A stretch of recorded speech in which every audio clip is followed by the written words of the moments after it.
would like to repeat what happened last week, very brief, very quickly, and move on. We covered one aspect, which is what is it that we really desire from life, and we all recognize that all of that which we desire, by the end of the day, or the bottom line, is energy, some sort of fulfillment, non-tangible, nothing that we can really detect with our senses. We're all looking for it, but we're really looking like blind. Our senses cannot really tell us where it is. But that's what we're looking for, the energy. You look for a beautiful mate, and smart, and with great sense of humor, and whatever. You just make your own list of what you're looking for in your boyfriend, girlfriend, spouse, whatever it is. That's not the bottom line. The person can have all of that, but from some reason you don't have companionship. From some reason there isn't love. From some reason there isn't happiness there. I mean, both of you as individuals may be wonderful people, but when it's come together, from some reason it doesn't happen. Okay? Some business opportunity or some big business career or anything can be amazing, but from some reason you don't feel wonderful every day when you go to work. Although when you look at it on the paper, it seems to be like wonderful. Have a great salary, it's a wonderful thing to be doing. I mean, they're nice people, but from some reason I don't feel fulfilled. So, money, you can have billions. You can buy anything that money can buy. From some reason you don't have happiness and love and health or whatever. And all the things that really matters in our lives, we kind of know how to get to the means and get them, but all of those means that we purchase not necessarily gain the cause, the bottom line, the fulfillment. And this was rule number one of the game. Everything we desire from life is energy. We call it light. Kabbalists call it light, like the physical light. Similarly, when you have void or darkness, by turning on this light, flipping the switch, doesn't take more than that, darkness will make an exit, and the light will fulfill every dark corner. On the spiritual energy of fulfillment, the same way. If you will just learn how to switch on this switch, which is called, for example, happiness, sadness will make an exit instantaneously. Cannot coexist. Okay, and so on and on with the rest of the aspect of fulfillment. That was rule number one. Rule number two of the game of life was never trust the five senses. Okay, we have some experiment here in class. Embarrassing, if I may say, but kind of making the point. We recognize that the five senses are very limited.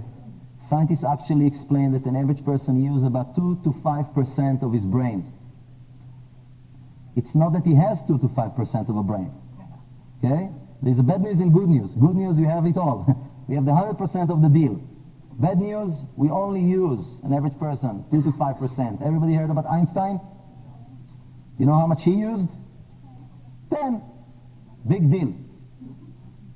Everybody understand what sight ability is? Ability to see? How will you call a person whose ability to see is reduced now from 100 to 2 to 5%?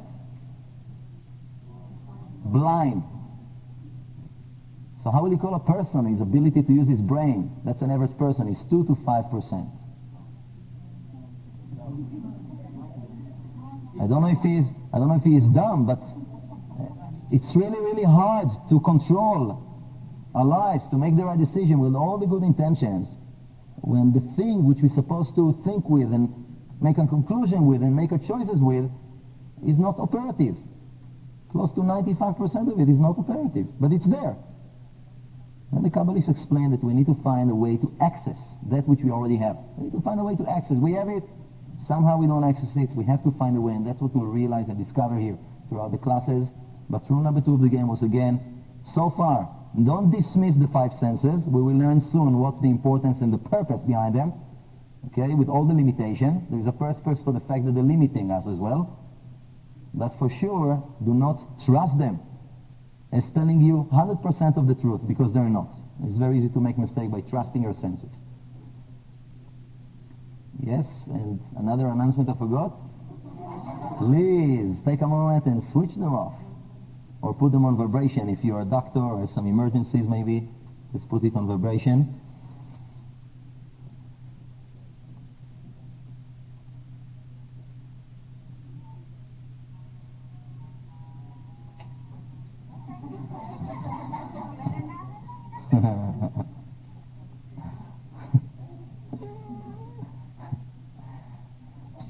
Everybody, close your eyes for a minute. I want to ask you something. Again, to test the five senses. Close your eyes for a minute, please. Is there a sign on the glass door as you enter this room? What does the sign say? Okay, how many people have seen this sign? Raise a hand. About a third of the class. Okay. Now, how many people know about this sign? By knowing it, you're probably going to see it next week. Okay? That's usually how it works. Now it's in your consciousness. And continuing with our class. I don't remember if we did it last week, but the Kabbalah is dividing reality, basically existent, to two realms. One of them, they call the 1%.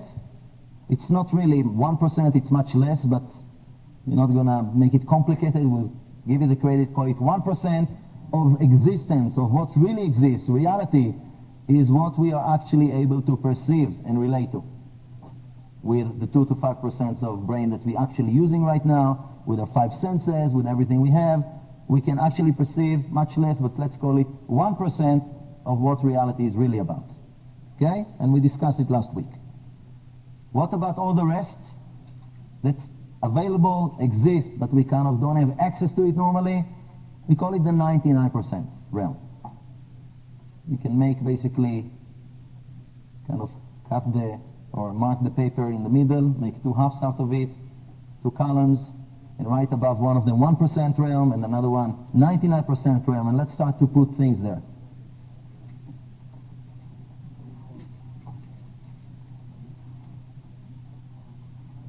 What do we have in the 1% realm, for example? Five senses. Perception. So what do we have in the 99%?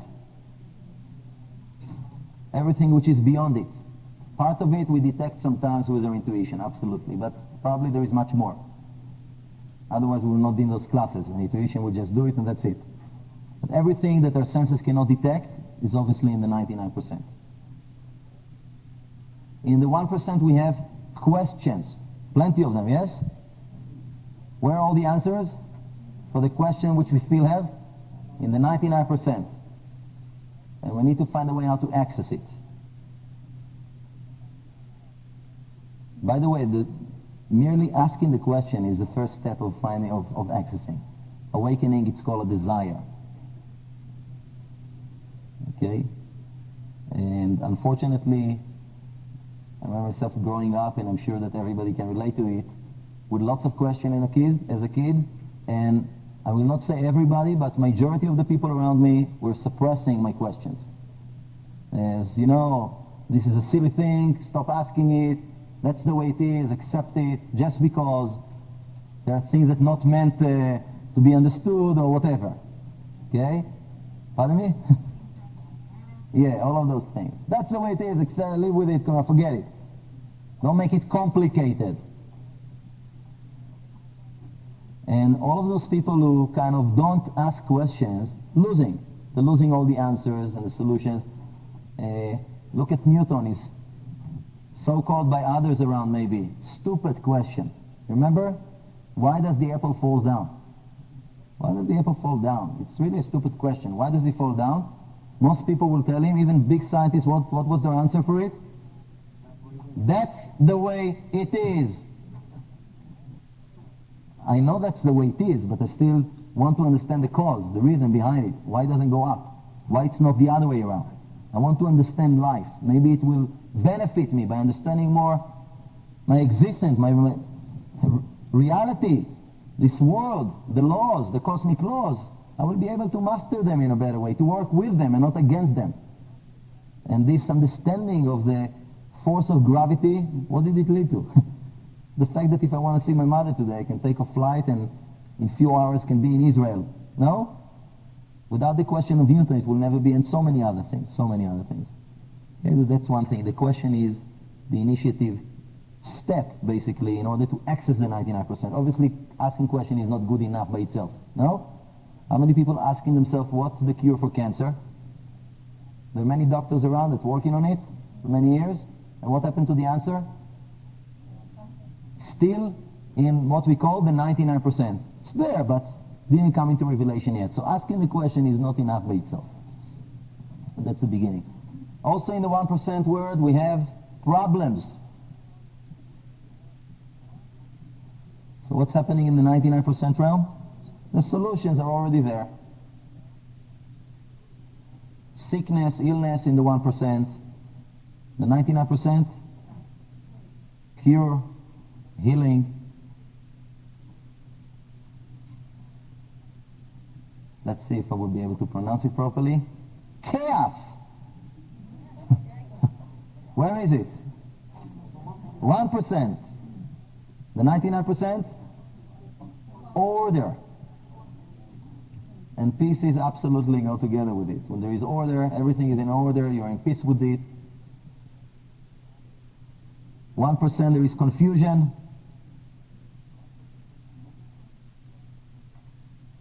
99, somebody said clarity. Obviously also that's because for having tranquility and peace of mind and so on and on. In the 1% there is my personal agenda. A student told me once, people make plans and the Creator having a good laugh at it. And what in the 99%? Every day you have an agenda? Yeah? Things on your list? And then what happened? Life happened. Not exactly to the way you planned it sometimes. So what happened in the 99%? There is maybe a cosmic agenda, you can call it this way. The cosmos has its own agenda for us. Produce different situation, just crossing a way, a path, without us expecting it.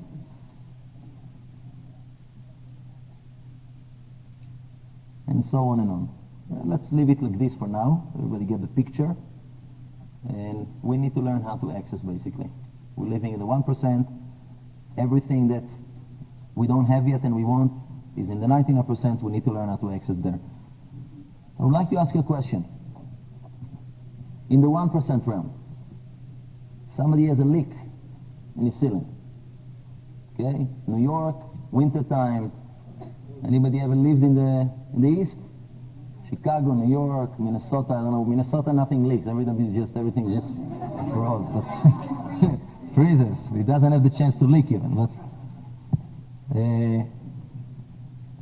so you have a leak in the ceiling. What do? Call the plumber. Somebody call the plumber. Everybody agree? You call the plumber when you have a leak? Huh? Go to Home Depot, do what? The stuff and patch it. Okay. Call the home warranty company if you have. Put a bucket on the floor. You live in New York? You live with a bucket. Okay, lots of buckets. Okay. It's good? That's good for Nevada. Then you can ship UPS those buckets of water to Nevada. We really need those water here. Anyway, somebody calling the plumber, somebody patching the ceiling, somebody maybe going to call the roofer. No? I mean, the plumber may come and say, hey, you don't have any problem with the plumbing. But the roofer may come and say what? You don't have any problem with the roof. And by the way, what's happening if you're patching? Maybe patching is the best option, no?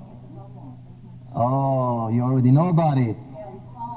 First of all, you get the bubble, but then it's going to break through some other place, and then you're going to just move the bucket a little bit aside, go back to Home Depot, and patch it there as well. Then it's going to find, a few yards aside, it's going to leak, you're going to move the bucket there, and then you have 40 patches on your ceiling, and then what happened to the ceiling? Everything falls down on you. And then what you do, you go to Home Depot, buy shampoo, and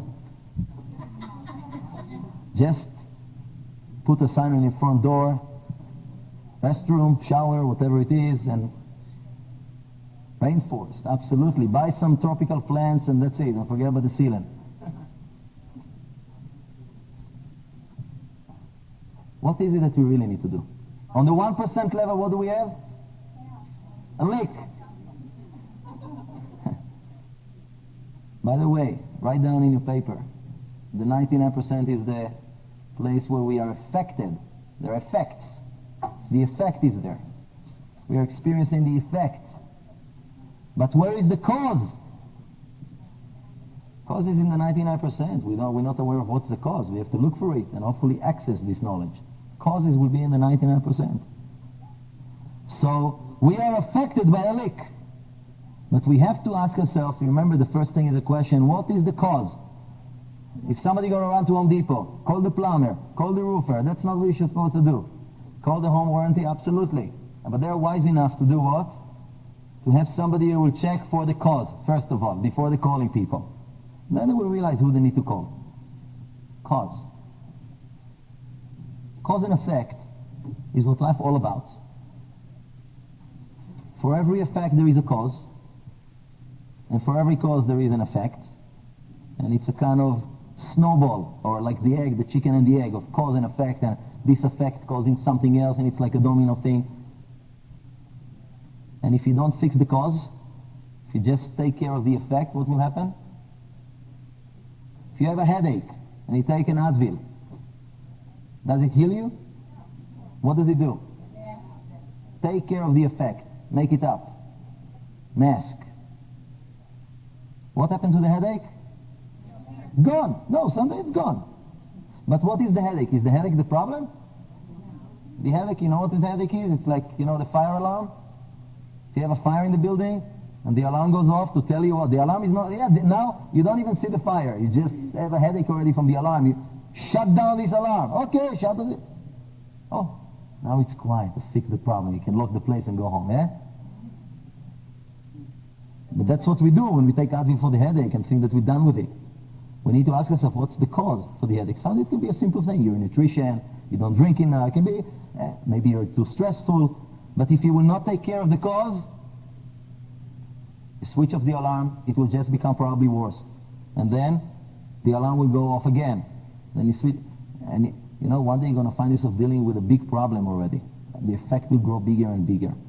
You have to go to the cause. The problem is it easier to go to the cause or take care of the effect?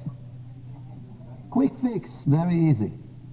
Doesn't really bring you this, what we call lasting fulfillment and change. True? How many times we go for the quick fix?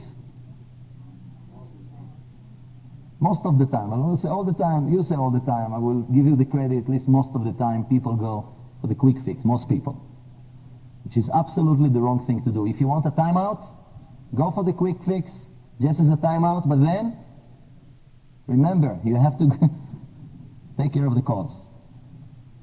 If we want to understand what life is about,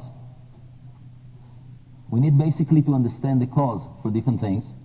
And if I will be able to sit with you personally and tell you the cause for many specific situations in your life, I'm sure you will be very happy, or not, or very overwhelmed. No? If you're really ready to take care of all those causes, you'll be happy. Now at least I know what I need to do. If you're not ready to take care of it, you want to still go around the bush and put the hand in the sand, you don't want to know about the cause, no? Sometimes it's too much work. But I will just assume that because of the fact that you took 10 weeks of your life, 10 evenings, and a few dollars out of your pocket and sitting down here in the class, it's because you would like to learn more, at least, be more educated about how to take care of the cause and make a real change, lasting change in different things that are happening in life that we do not like.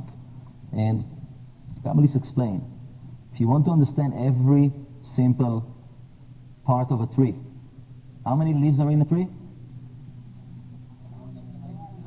In a big tree, how many leaves?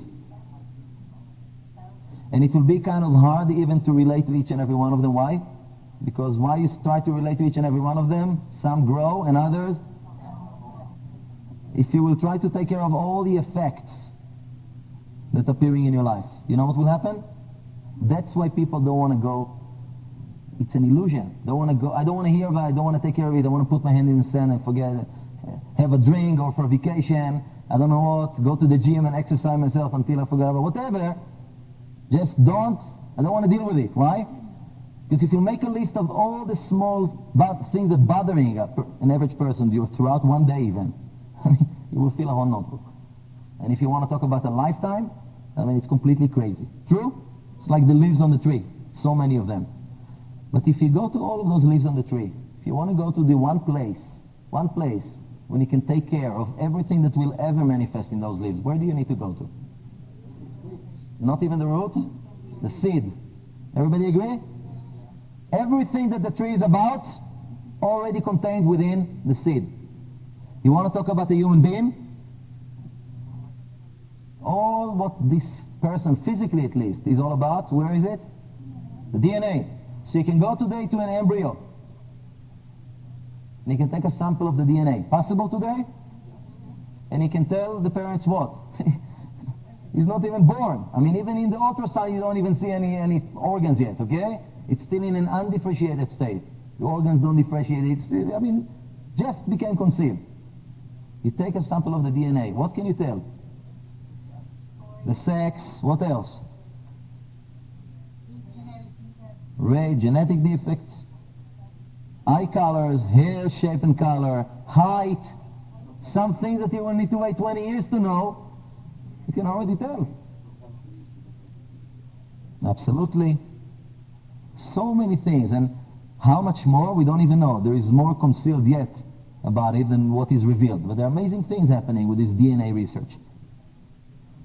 If there is any problem, like some people say, diseases that's supposed to come, or is there anything that can be done? You know, I watched a show on the TV. I think it was about half a year ago, which was exciting and frightening. I mean, you know, like the cloning, and you don't know how to relate to those things, really. I mean, it depends who is dealing with it, and but it can all go wild, and crazy things can happen. Hopefully not. But anyway, what the show was about, they show a lab, and they're saying that this technology is available already. It's not practically available for the common layperson, but soon it will be.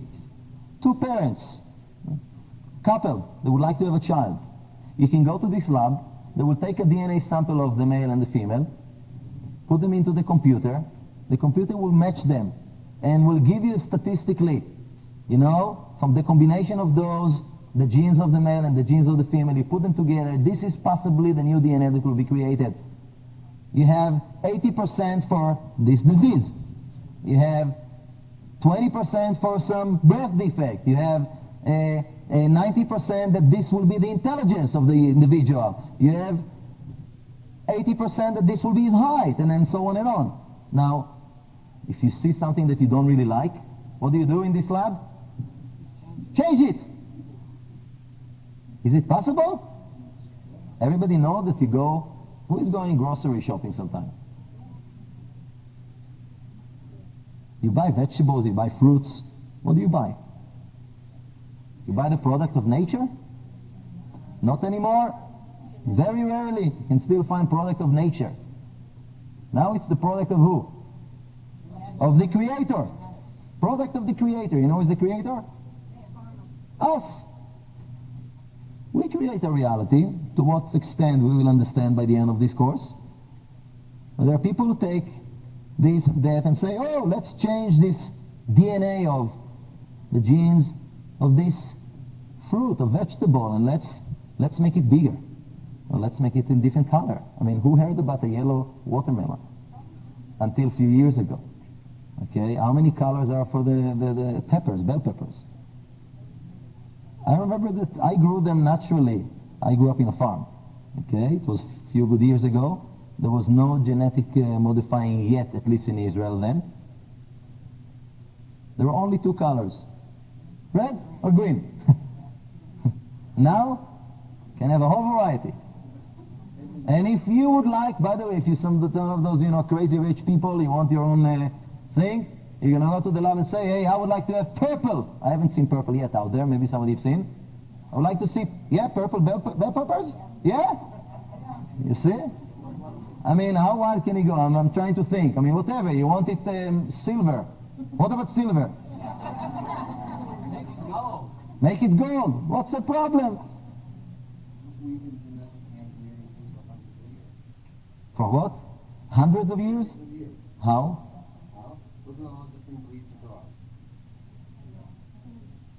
Because you think you have a dog that has certain characteristics, you match with them more. Okay. You keep on, But it's not, I understand what you say. It's not exactly genetic engineering, but absolutely messing up with the order of nature, what you will call, okay? Today, I'm telling you, hey, you want this color of eyes, you want this height, you want this thing, let us play with it. What about the sex between the man and the female? Forget about it. Give us a sample and you give us a thing, we will take care of it and we will make you the product that you like. How do you like your baby to grow up? Let us manufacture it. You just volunteer your DNA and you yours and we'll take care of the rest. Amazing. You can have super babies. No fun anymore. No, you can have fun, but fun is one thing and growing babies, it's like in the Matrix. People are being grown, not born anymore, but grown, okay? That's the kind of, I don't know what will happen with it. The future will tell us, but that's the idea. If you want to know, and if you want not only to know, today, it's about knowing. You can go to take a DNA sample and know. The doctor can tell you what will be the color of the eyes, the height, the possibility for sickness, other thing, whatever. You can know, but we already have the technology today, even if it's not put in practice so often today, not only to know, to actually interfere and make a change there.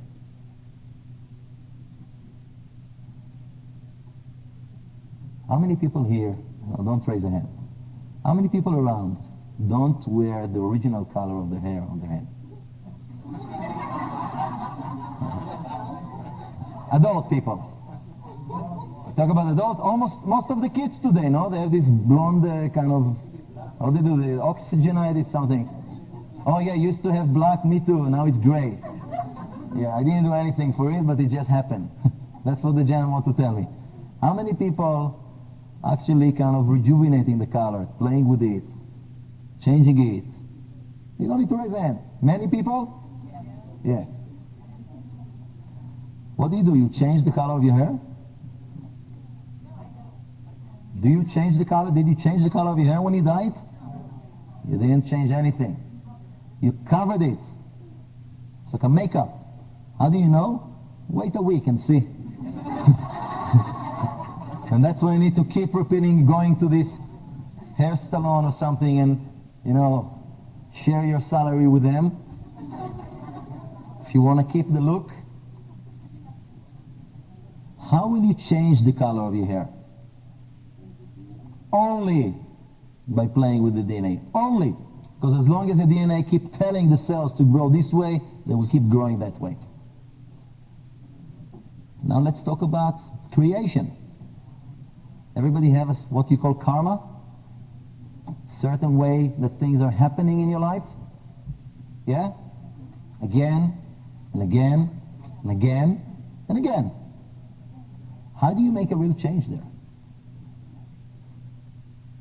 How do you even understand what is it that causes it? Because if you don't understand the cause, you will never be able to make a difference anyway. You have to understand the cause for every situation in life. You're in a problem. How many situations we do have? It's like the leaves on the tree, yeah? But there is one place you can go when you can understand everything before it's even manifests as many different separated seem to be situations. Where do you need to go to? The seed level, the DNA of what? Of the existence, the creation of everything that the cosmos and us and this life is all about. How many times we ask ourselves, what's the cause for life? What's the purpose behind it? If you understand the cause, you understand the purpose. What am I here for? Why do I have this kind of body? You remember about the senses? We said don't trust them, but there must be a cause that our eyes cannot see through the wall, and there must be a cause that I cannot see the future consequences of my decision right now. No? It would be nice if we would have seen. We'll never make mistakes, no? You go to the stock market, you already know. Be nice.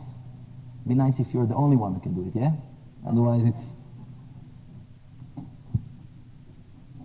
I would like to take you a journey in time. Where to? The beginning. Where's the beginning? Big Bang! That's what scientists are telling us. I can tell you the beginning is before. Scientists agree about it, by the way. They know that the Big Bang is just the point in the process that they can actually start to relate to. And we'll understand soon why. I'd like somebody to pass them around, please, and over here, and I hope that we have enough.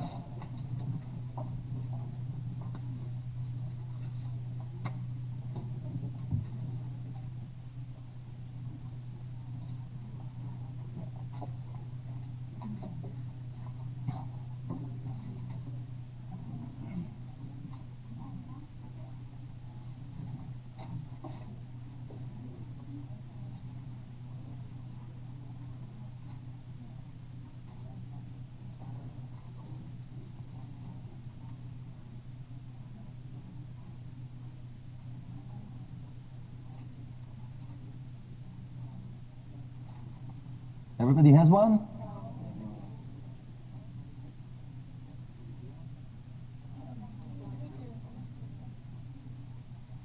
Do we have enough at all, or? Plenty. Any extras, please pass them. Everybody who doesn't have one, please raise a hand. Over here. So everybody's set. Thank you very much. You should add a Y to your name.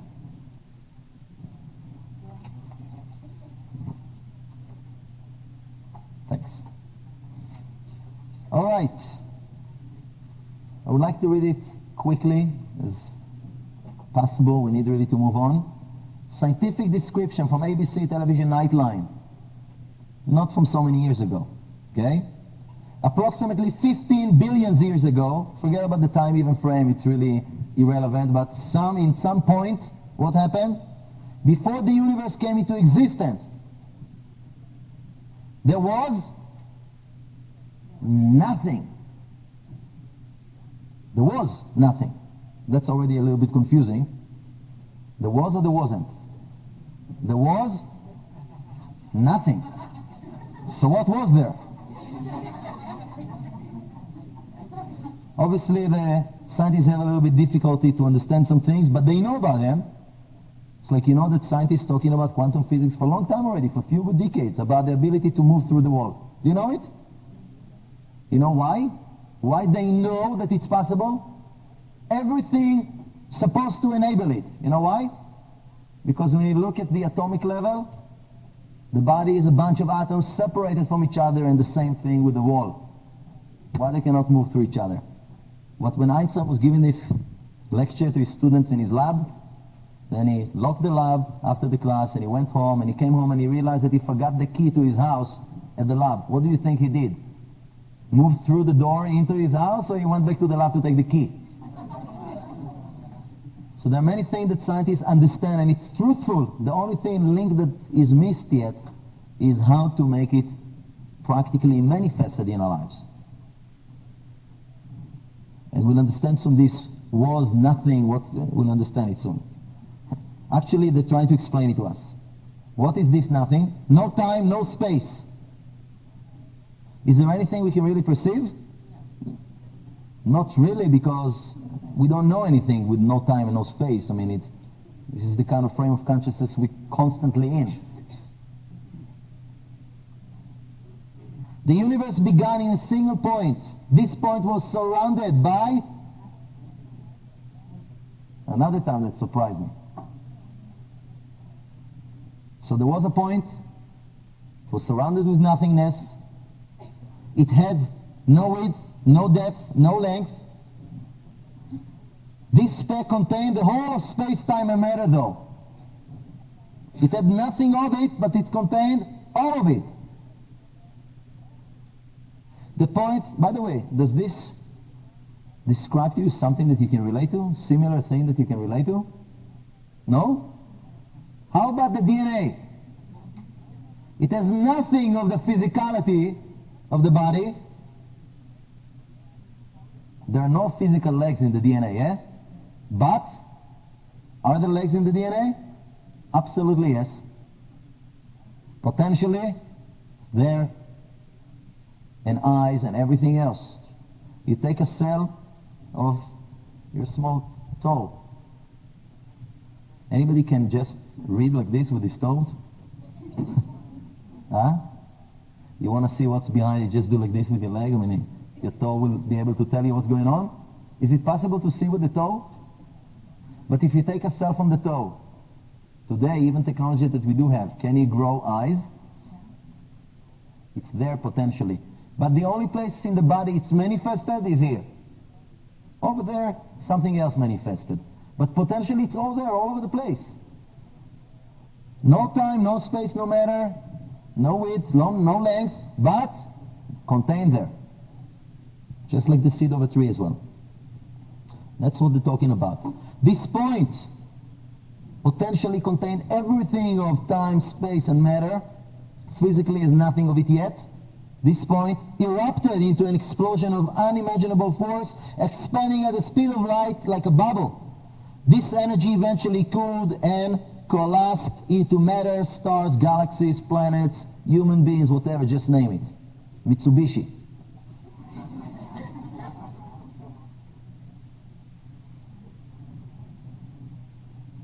Kabbalistic description. By the way, when was the time that scientists could have given this kind of description? What did they need in order to figure it out?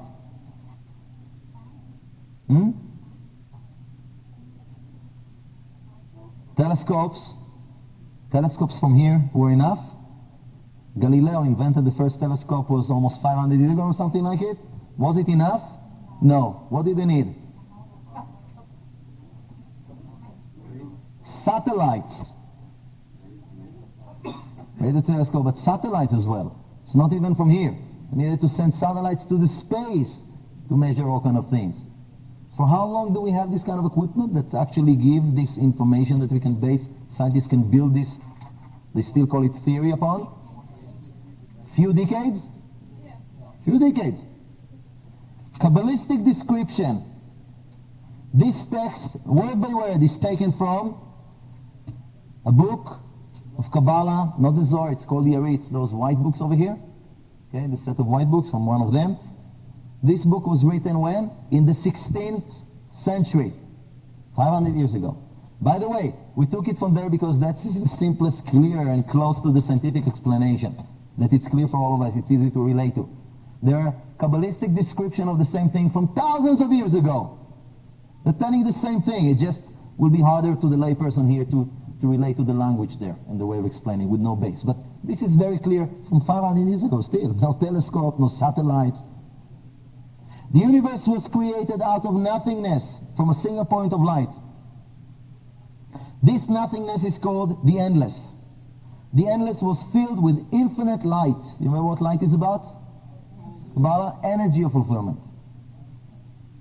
The light was then restricted to a single point, similar to what the scientists is describing as the point of the Big Bang, this point, creating primordial space. Beyond this point, nothing is known. Therefore, the point is called the beginning. After the restriction, the endless issued forth a ray of light, energy. This ray of light then expanded rapidly. Remember about this universe expanding like a bubble? All matter then emanated from that point. The infinite gave birth to the finite. Everybody see the...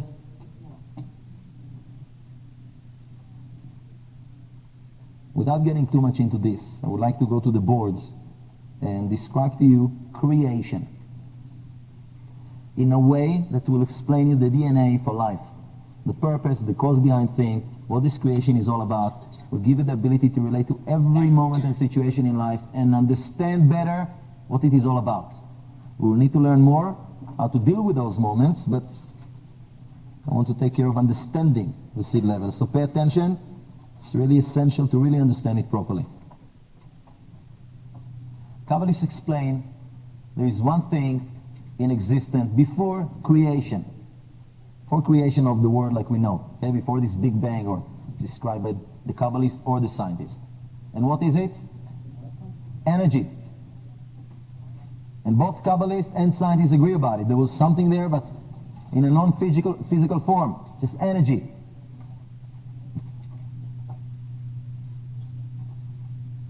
Okay? Kabbalists call it the light. What is it about? Fulfillment. How much? Endless, infinite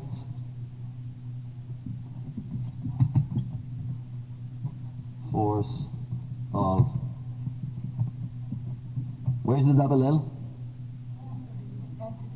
Now or later? Now? Okay. Later? Come on. I grew up in Israel, I have an excuse. Okay, I hope you listen in my classes better than in your English classes years ago. Infinite energy of fulfillment. Okay? By the way, if you don't see well the people here, you can move your chairs, block this, whatever, this path, so you can see better, or even come here, wherever you feel comfortable. Understanding what's beyond it, forget about it. Why? It has nothing to do with our existence even. But this is what was there. That's the only thing that you will need to accept. From now on, everything has to be explained and understood. Everything that life is about. With no exceptions, with no missing pieces of puzzle. Everything has to be understood. And if there is something you don't understand yet, you need to keep asking and asking. And if you ask your milkman and he doesn't know, maybe it's about time that you start to ask your Kabbalah teacher. You may have a better knowledge about it. But don't hesitate to ask. Okay? It's important, essential to understand life. Energy. Energy represents energy.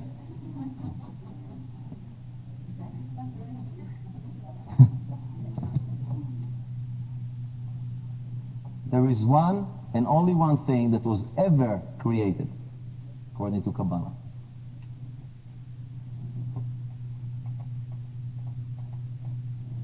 Vessel. What is the vessel about? Sieving. The container, the recipient to what? To all of that infinite force of fulfillment. Something that will be able to receive and enjoy. Love that's available here, part of the light. Happiness, health, excitement, and so on and on. Vessel is infinite, has to be.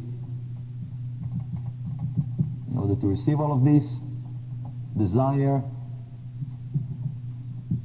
to receive. I-E, E-I.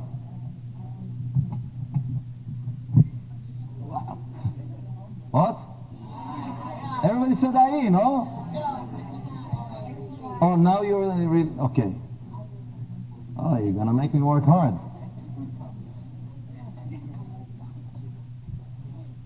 Okay. This is the exception, I understand. Usually it's... All right, okay. Everything else about life is the relationship between the light and the vessel. All of your problems are what? You both have, by the way, both, yeah? You have the desire to receive? Maybe not in an infinite way, yeah? But you have a portion of the desire to receive? You have certain amount of desires to receive? With quality and quantity. You have certain amount of energy that's fulfilling you already. But you have also what? Desires which are still empty. You have some desires which are not fulfilled yet. Or you have some desires that are semi-fulfilled. Not to the full extent of what you would love to. True? Yeah. And what life is all about when you wake up in the morning and until you go to sleep? You want to fulfill your desires. I want to be happier. I want to be more successful. I want to be healthier. I want more fulfillment. Something that you desire, another person can really relate to and understand you. While another person can look at you like and say, I don't understand, what do you want? What motivates you to run, to pursue those kind of things? You know why he doesn't understand you? He doesn't share a similar desire to what you have right now. While another person who has the similar desire will understand you. And some desires that people have are in common for all human beings, and some others are in common for a certain group and not other. And then you cut it, and then there are some fine-tuning desires that only you have in such a way, nobody else. And nobody is, as no two people really look exactly alike. No two people have the same lines on the fingers or prints. There are not two people who have exactly the same collection of desires, exactly. Please.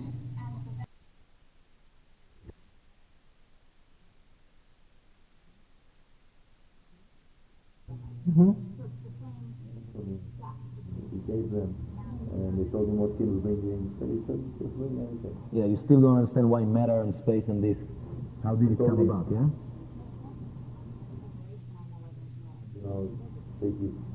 And he found Those it are so metaphysical things, yes.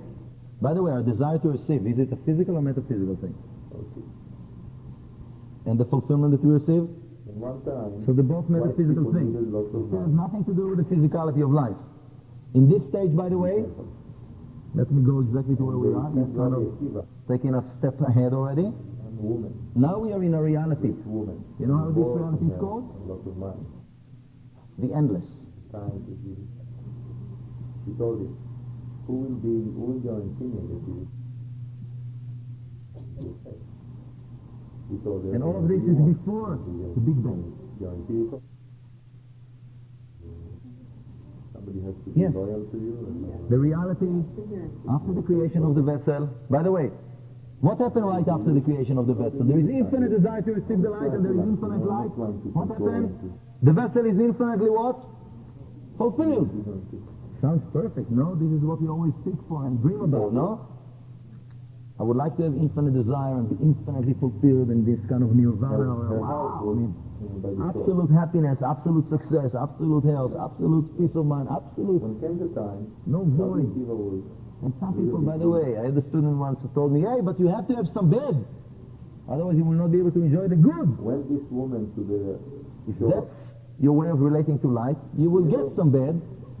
Everything is revealed. If that's the prerequisite for you personally to enjoy the good, you will get some bed if that's what you ask for. But my answer for this student was that before I enjoy my ice cream, I don't find the necessity to take a sip of vinegar in order to have greater pleasure from the ice cream. I just take the ice cream and enjoy it the way it is.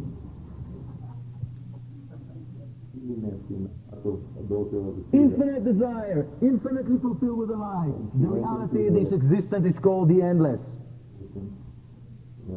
And it seems to be like it's a perfect state of being. Why?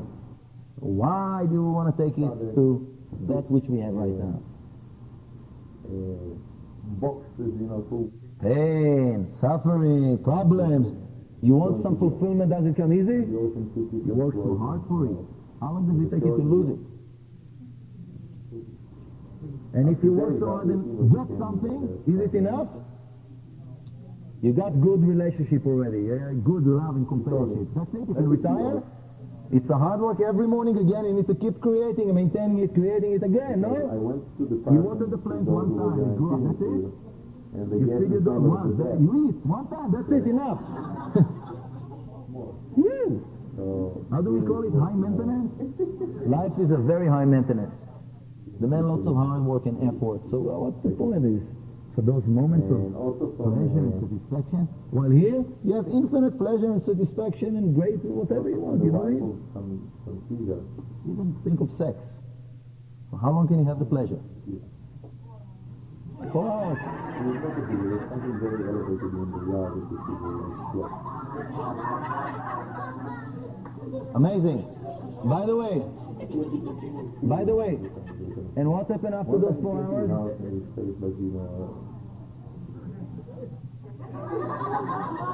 There are two things. First of all, for some people the limit is less, and some, and also for 4 hours, it's not that 4 hours, it's like the peak of the peak for 4 hours, probably. Okay? Also like kind of waves of ups and downs, maybe up here, but still ups and downs. The bottom line is, can it be extended to 8 hours? Maybe it can. Sure.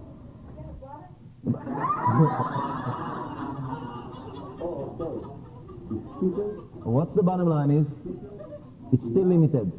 Agree? What is it limited by?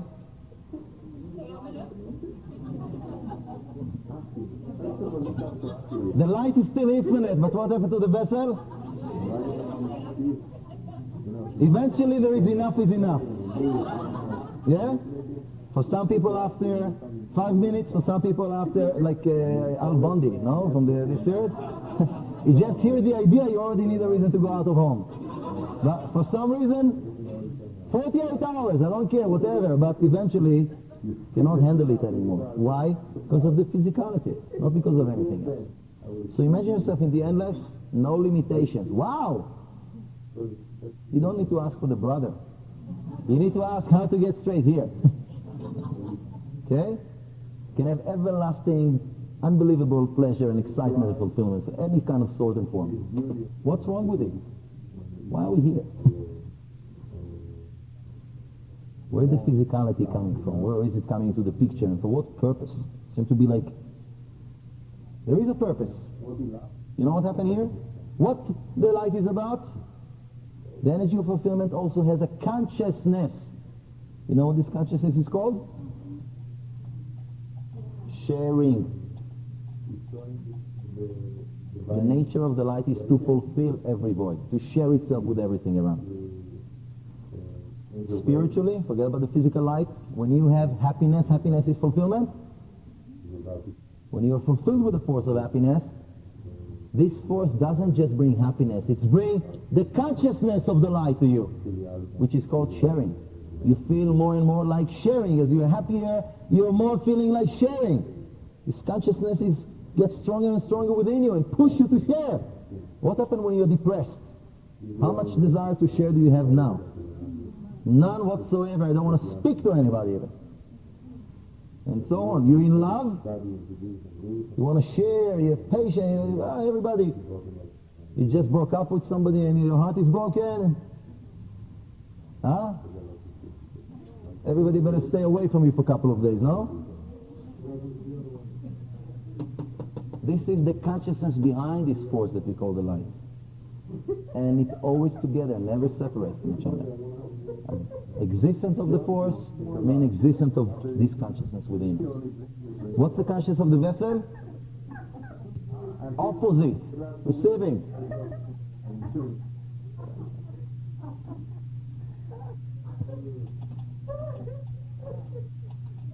Opposite. So when the vessel is created, it's pure desire to receive. Everybody know this desire to receive?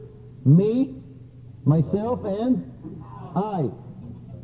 Always go together. Always. Me, myself, and I. What I want, what I expect, what happened, what doesn't happen, why is it? That's the vessel. What happens when a vessel is infinitely fulfilled with light? It also gets some different consciousness now that wasn't there before, which is sharing. How much consciousness of sharing? It's infinite. How much consciousness of sharing now the vessel has? Infinite. How much ability to express it? One time, Zero. Share with who? With what? Is there any void in the endless? Any lack? Or everything is filled with the light already? Everything is filled with the light. That's how you define the endless. You cannot share with anything. Imagine yourself that, kids today, it's really hard. Education, with all the great education system we have here in the States, we should be so happy about it. Still, it's very hard to promote sharing for kids, no? They naturally have lots of me, and maybe they should start study Kabbalah in classes. Maybe that will help, for sure it will help. But until then, let's say that there is this kind of meeting for the parents with the teachers to discuss how to help the growth of those students. First grade. And they all say, there's a problem. The kids are very selfish, self-centered. They don't share with each other. That's why they're fighting all the time also and feel envy and so on and on. What can we do? And one parent come with an idea. Said, maybe we should, we, the parents, when we go out to the weekend, we should find some way to send them to school with some kind of ability to share, with some kind of exercise, opportunity to exercise sharing with it. And everybody think, oh, what will we do? They didn't come with any conclusion, but they all went home to think about it. After the weekend, in the weekend before, one kid was with his parents. After this meeting, they think about it, and then he wanted candy. Oh, the parents, the light bulb went on. You want a candy? Listen to the deal. I'm not going to get you one candy. You know what I'm going to get you? A whole bag of candies. You can take one candy now, and then I want you to take the bag to school Monday morning, and in the break, I would like you to take one candy for yourself. Good, take for yourself one, and all the rest, share with others. And then I want you to tell me what gave you better pleasure, the candy that you put in your mouth or all the rest that you shared with others. Experiment. Good one? Good idea? Good idea. So the kid goes to school excited about the idea. He's going to get candy, but he's also going to share. He's probably going to be happy. Everyone's going to be happy. Wonderful. Great deal. He waits. All the class restless. Now cannot listen and wait for the break. The break. He get to his bag. He go down. He look at his bag. You know, he takes this bag of candies. He raises his head up. And what does he see? All the kids, each one of them has what? A bag of candies. He go out there and he try to solicit, you could call it. Push, sell it candies, come on. The other kids, no. You take a candy. No, you take a candy. Now they're all fighting again. Everybody want to give candies, but nobody wants to receive it. Did you ever find yourself in a situation that you would love to share something with somebody, but there is no desire to receive that which you would like to share? You come excited, you want to share your experience with the other person. He is busy with what? He wants to share his experience with you. Everybody want to talk, nobody want to listen. No, we're talking about... We'll take it a step further soon, but it's good that you have it in your mind. Everybody busy with his own desire. In the endless, everybody want to share now. This is a new thing, new consciousness that came in with the light, but there is no ability to share. How does it feel when you want to share and want to give and there is no ability to do it? How do you feel? The light fulfills you, but you cannot give back. Somebody give you and give you and give you. You know those kids? They get and get and get, and then they want to do something to share.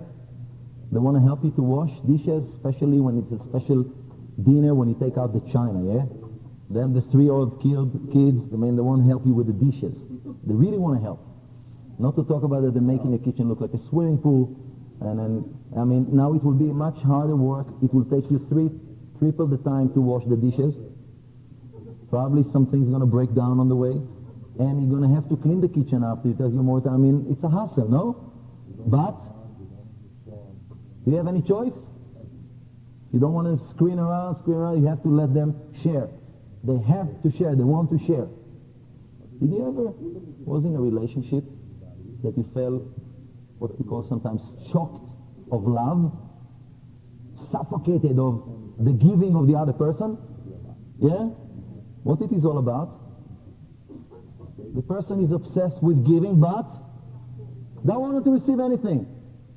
Doesn't even sometimes want to receive the idea of what is it that you really, really want and need. Even that. You can say, like you said, ego, the person is full with what? Full with himself, full with his own idea of what he wants to give, and he doesn't leave any room for himself to receive. What sharing is all about? If somebody really want to give you something, your kid drops this nonsense, took a color and just make this nonsense thing on the paper, yeah? And they give it to you. You really take pleasure from this kind of, if I will draw you this kind of nonsense on a paper, yeah? It's really valuable for you. Really something you're waiting all of your life for. Or if it's the first draw of your child, and even if you don't have value for it, at least you will pretend and you will create your own desire to receive it. No? Why? Just because he wants to share it. And it's important to him. Who is sharing with who really? The kid who is giving or the parent who is receiving? Both. As long as it's come out of care for the other person, both do it. Sharing can be by giving, sharing can be by receiving, as long as the conscience is not the vessel conscious, me, what I want, what was my agenda, I want to give, I want to receive. That's not sharing.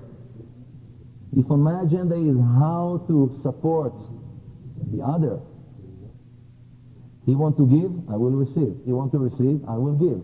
If that's my consciousness, I'm acting as the light. I'm sharing. I'm acting as the light. I'm manifesting practically the consciousness of the Creator, of the light. Everybody understand? It couldn't happen here. Therefore, the step that is the Big Bang, as described by the scientists, is called Tzimtzum Kabbalah. Tzimtzum. What's that?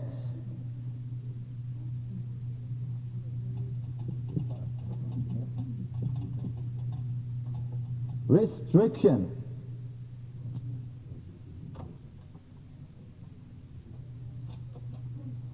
It's very important everybody get tomorrow morning the tape of this class and go through it a few times. It's really important. This is the essence of life.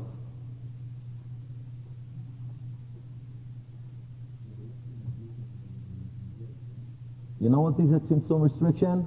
The vessel saying to the light, stop! Yes, I do have a desire for happiness, but don't fulfill it upon my desire. Don't just automatically bestow all of this fulfillment, happiness on me. Why? The experience of the vessel is called bread of shame. What is the bread of shame?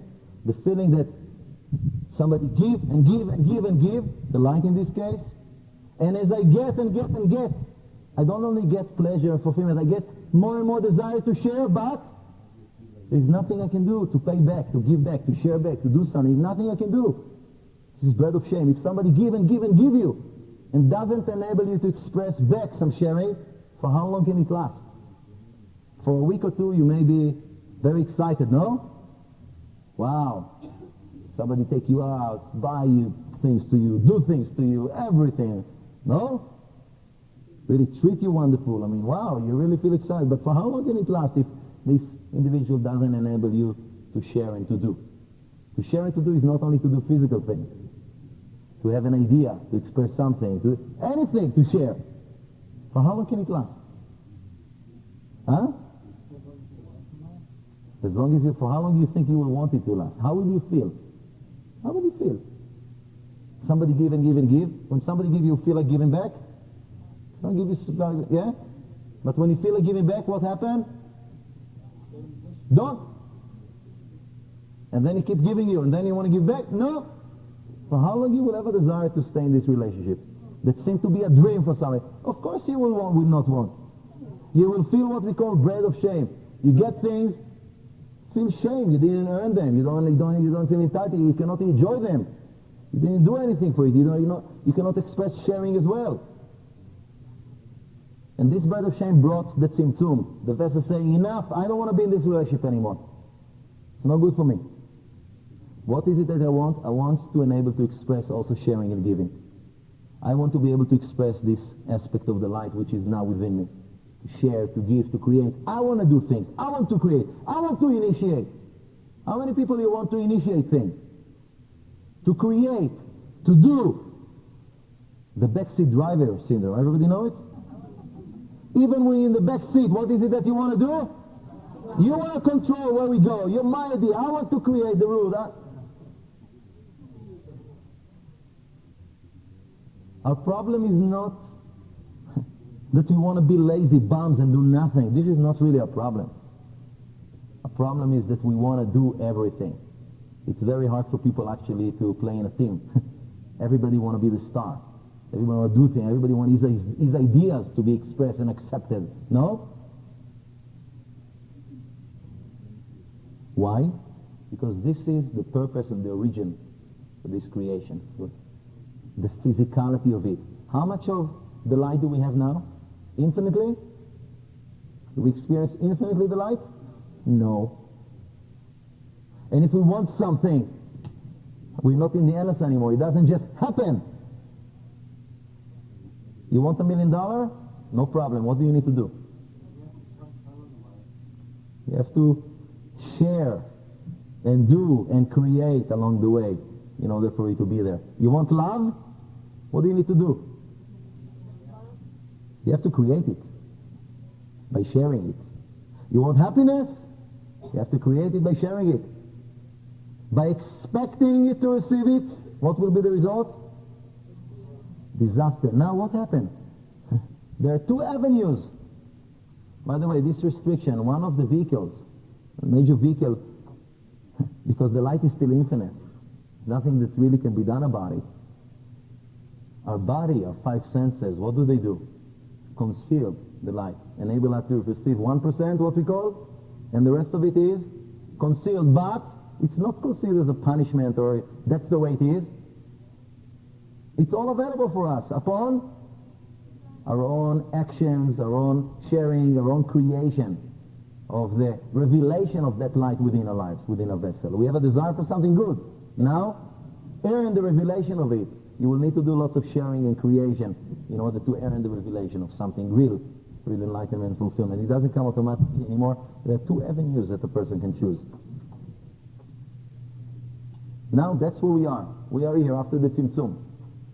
We don't experience the light infinitely. The thing that create like a, it's like, those kids that hiding sometimes by closing their own eyes. Yeah, ever experience it? Look for me. Where are you? I don't see you.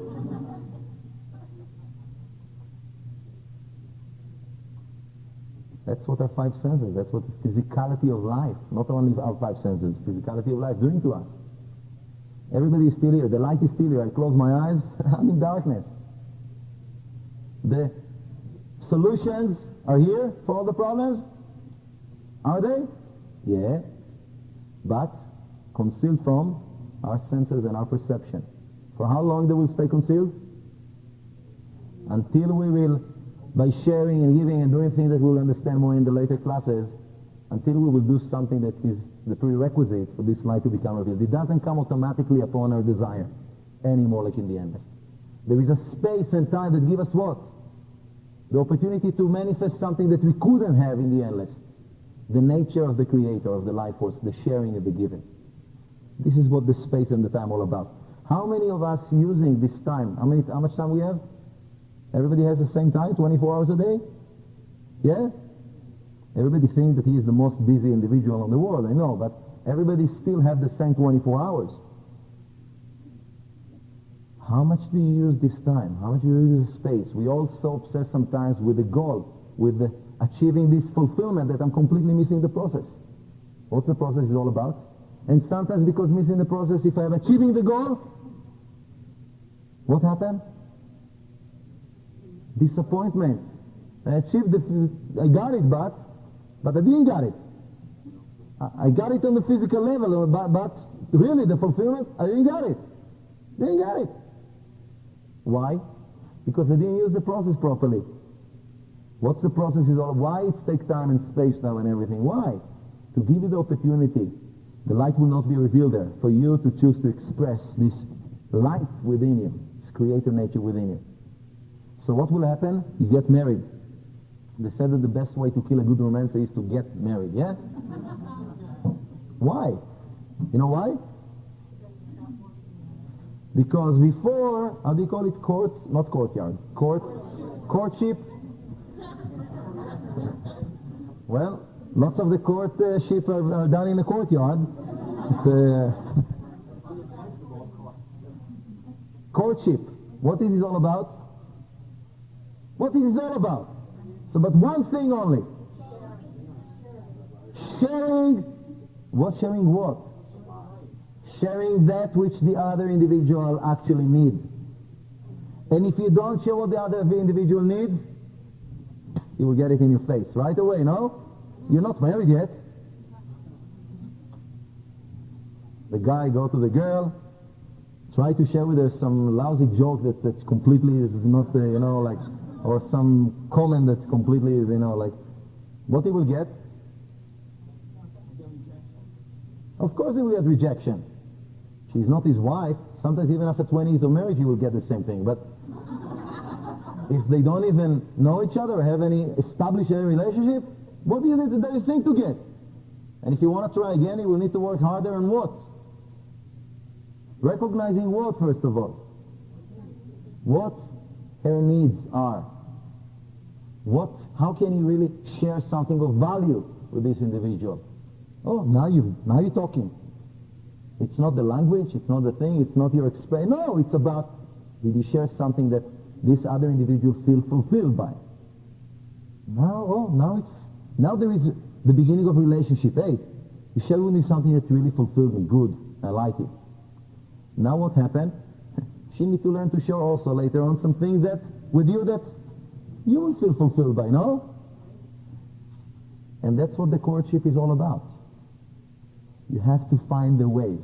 So you bring the flowers maybe if that's what makes her happy, and you need to really care, and you need to be sensitive, and you need to ask what's going on, and really, really listen, and really care, and really sometimes know how to just give a hug and listen, sometimes know how to speak, sometimes know how to just snap and out of there, but whatever it is. And what happens when people get married? Why do they say it's the best way to give a good romance? Oh, now I can retire.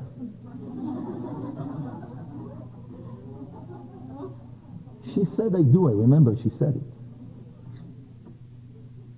Now she's committed. Now she needs to do what? I come home, cooking, laundry, foot massage. No? I come home, I want this warm water to be ready with this kind of essential oils within, and she should take off my feet. And you know, I used to be in Japan. I used to travel around the world a lot. Japan, the man is, you know, they have a bath, a deep one, come from work, she can fill it up, bubbles, massage him inside, take care of him, everything. That's what relationship all about. What happened to this courtship time? What happened to the flowers every weekend? Chocolate? To honey? What is it that vary? If you know how to keep it, you know how to keep your, not the relationship.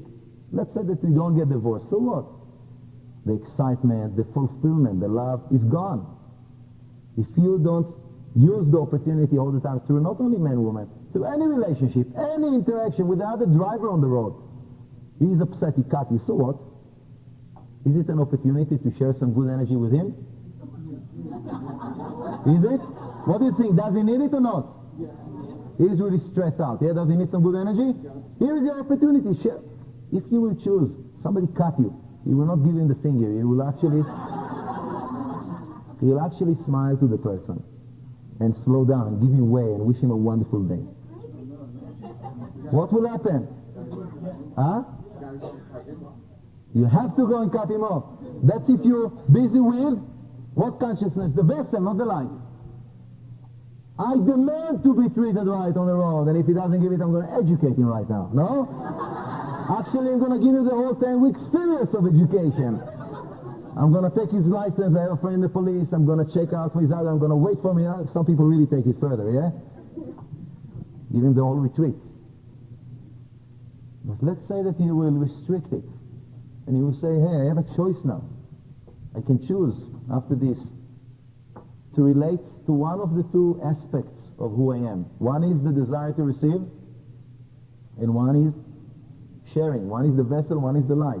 If I remember what my purpose of being here in this physical reality is all about, to enable me to share again and express the nature of the light, I will be fine.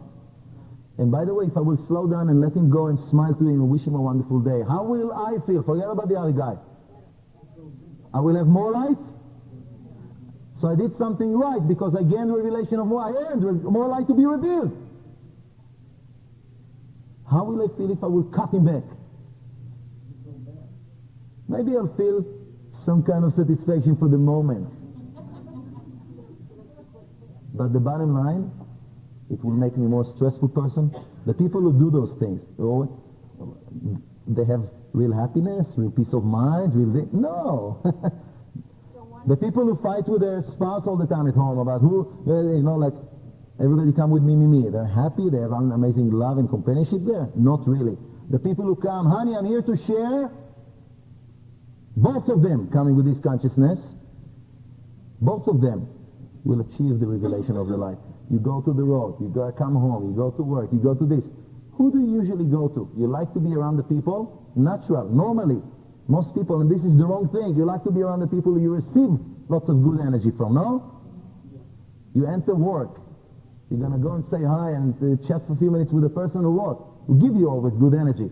What about the person who's sitting in the corner, like grumpy, huh? You actually hope he will not open his mouth and kind of catch you, and then kind of, why? Because you don't know how to control it, because you come to him with what? With the desire to receive. You go to the person who shares good energy with the desire to receive. You like to receive this good energy. You don't go to the person who needs some good energy from you. Why? Because you don't want to share it. You're here in the business of receiving. How will you feel by the end of the day? Drained. If you will go to work, forget about your physical agenda of what this job description, what you need to do physically. Yeah, you need to do those things. You will do them anyway. But come with the consciousness of what is my purpose? Why this day was created at all? Why life is there? What is it all about? I'm here to express the nature of sharing, which Akuda in the endless. And that's the only prerequisite to earn the revelation of light, the fulfillment. And you will go to work and you will start to go and share good energy with everybody who needs it. How will you feel by the end of the day? You will do the same thing. Actually, you will do some more, no? Because along all the things that you need to do, you will actually designate some time and, consciousness to share with people. But by the end of the day, after the same amount of hours or even more, you will feel more rejuvenated and energized. Kabbalah, remember, it's receiving. Every moment is a moment that the creation enables you to receive additional fulfillment, more than a moment before. Are we using it properly? If we don't understand that and engrave it in our consciousness, we're losing more and more moments. If we're coming with this consciousness, you go out of this door with this consciousness, you will start to receive much more energy. We're only in the second class, remember. So much more we need to learn there.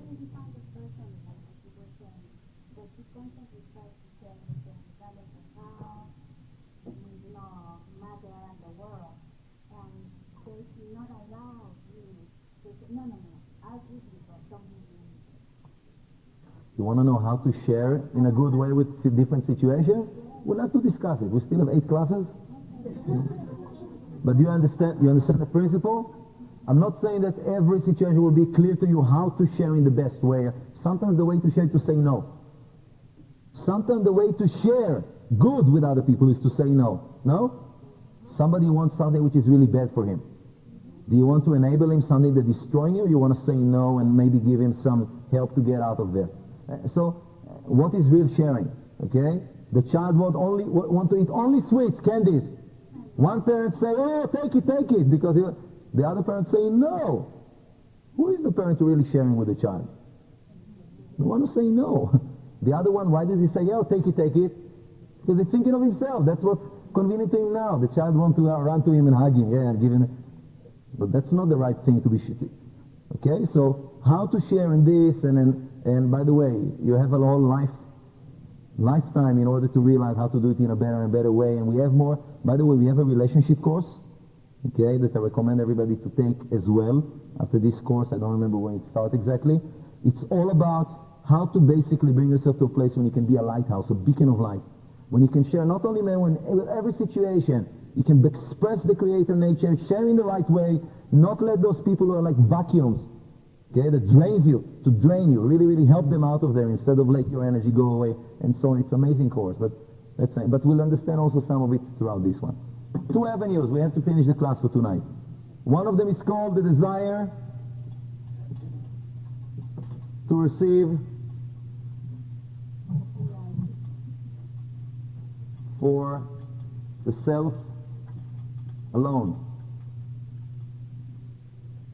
You can choose it.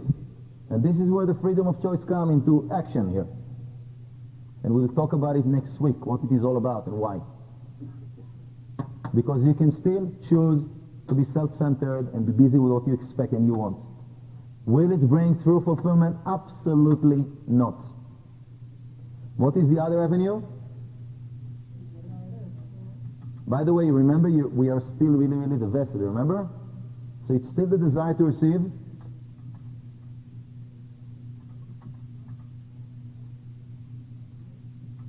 For sake of sharing.